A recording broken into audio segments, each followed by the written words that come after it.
So I'm Innocent Byiringiro, general surgery resident from Creighton University. I wanted to thank you, Cedric, for giving us opportunity for this presentation, and my mentor, Dr. Nandipati, who this would not have been possible without. And so our work is on the long-term survival outcomes associated with esophagectomy for robotically assisted minimal invasive esophagectomy for esophageal cancer, which here on will be referred as REMI. So all of the authors, we have no disclosures to make. So we looked at the can I go back? This button is backwards, not forward. Oh, there we are. Sorry about that.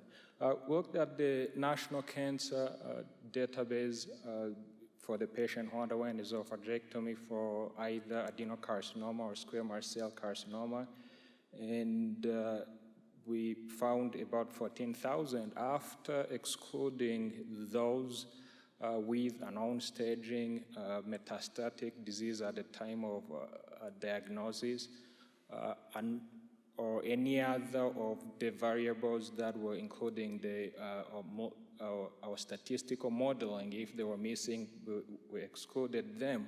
We ended up with about 5,100 patients, about 400 underwent REMI, and MIE being about 1,000, and the remainder being open. And what we found was that the overall median survival for these patients is about 42 months.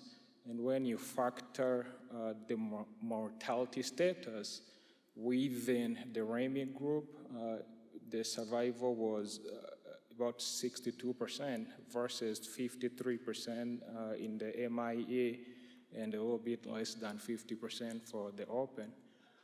So it might be kind of hard to appreciate from maybe where you're sitting, but the Kaplan, the survival plot, the top line shows the REMI, which has a significant survival, the same as a significantly prolonged survival, the same as MIE, but these differences, they seem to disappear after 5, 6 years.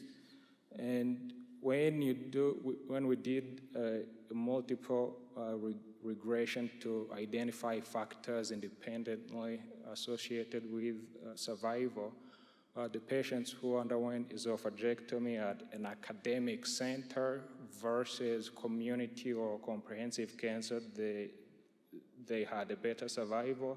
And those who underwent REMI, or those who were female, or those who had income, a higher income versus low income and neoadjuvant treatments.